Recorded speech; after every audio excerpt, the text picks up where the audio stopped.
بسم اللہ الرحمن الرحیم۔ السلام علیکم۔ صدائے مکہ چینل میں خوش آمدید۔ مکہ مکرمہ سے میں ہوں آپ کا ہوسٹ عبدالحق۔ ناظرین، سعودی حکومت نے کورونا کے معاشی اثرات کو کم کرنے کے لیے مجموعی طور پر 254 بلین ریال کی امداد کی منظوری دی تھی، جس سے نجی شعبے کے ادارے اور افراد مستفید ہوئے ہیں۔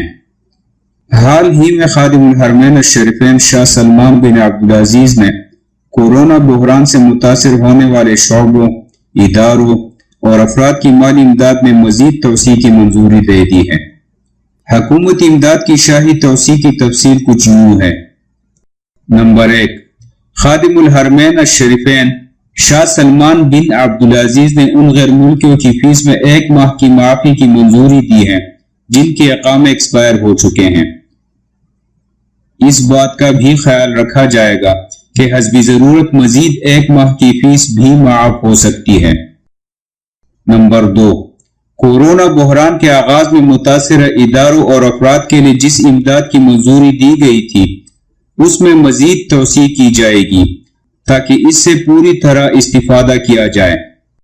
نمبر 3، غیر ملکی کارکنوں کے ریکروٹمنٹ والے اداروں کے جرمانے معاف کیے جائیں گے۔ نمبر 4، جن نجی شعبوں کو لائسنس کے مطابق کام نہ کرنے پر بلیک لسٹ کیا گیا تھا انہیں بحال کیا جائے گا۔ نمبر 5، شہریوں کی کم سے کم تنخواہ کی پابندی نہ کرنے والے جن اداروں کو کاروبار سے روک دیا گیا تھا انہیں فی الحال بحال کیا جائے گا۔ نمبر 6، تمام درآمدات پر فیس 30 دن کے لیے معطل کی جائے گی، تاہم اس کے لیے اداروں کو بینک گارنٹی دینی ہوگی۔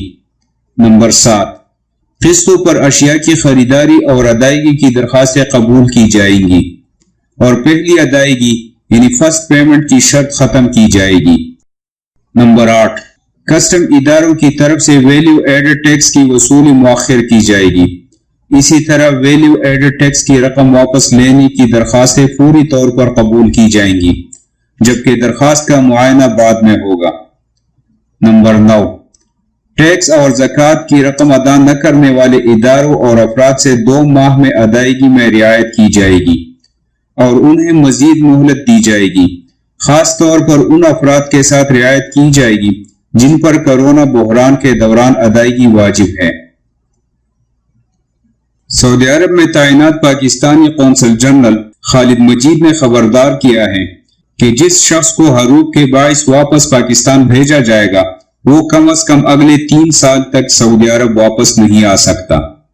اردو نیوز کے نمائندے کی جانب سے قونصل جنرل خالد مجید کے ساتھ سوالات و جوابات کا ایک سیشن رکھا گیا تھا، جس کے دوران خالد مجید نے کہا کہ اگر کسی کا حروب لگا ہوا ہے اور وہ شخص کفیل سے رجوع کرے تو کفیل 20 دن کے اندر بغیر کسی جرمانے کے اس کا حروب ہٹا سکتا ہے۔ سعودی قوانین کے مطابق اگر 20 دن سے زیادہ ہو جائے تو لیبر کوڈ حروب ہٹانے کا مجاز ہے۔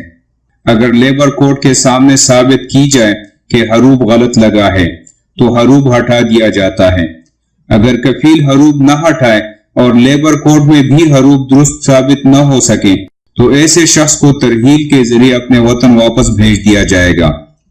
قونصل جنرل کا مزید کہنا تھا کہ اگر کوئی حروب شدہ فرد شدید بیمار ہے تو ہسپتال کے تصدیق شدہ کاغذات، کفیل کی طرف سے NOC اور قونصلیٹ یا ایمبیسی کی جانب سے گزارشی خط کے توسط سے شمیسی کے ذریعے وطن واپس جا سکتا ہے۔ دریں اثنا ریاض میں پاکستانی سفارت خانے کے آفیشل فیس بک پیج پر کی گئی پوسٹ کے مطابق حروب والے سفارت خانے سے ورقہ یا خطاب، اپنا کارآمد پاسپورٹ اور پاکستان واپسی کا ٹکٹ لے کر ترحیل سے خروج لگوا سکتے ہیں۔ ترحیل سے خروج مفت میں لگتا ہے۔ ناظرین، آپ کو بتاتے چلیں کہ سعودی عرب میں کفیل سے بھاگنے والے غیر ملکی کارکنوں کو گرفتاری کے بعد 6 ماہ قید کی سزا بھگتنا ہوگی اور ان پر 50,000 ریال کا جرمانہ بھی عائد ہو سکتا ہے۔ واضح رہے کہ جو کارکن کفیل سے فرار ہوتے ہیں ان پر حروب کا جرم لاگو ہوتا ہے، جنہیں گرفتار ہونے کی صورت میں سزا دی جائے گی، کیونکہ حروب سعودی لیبر قوانین کی خلاف ورزی کے زمرے میں آتا ہے۔ جوازات کے مطابق حروب کے مرتکب کارکن کو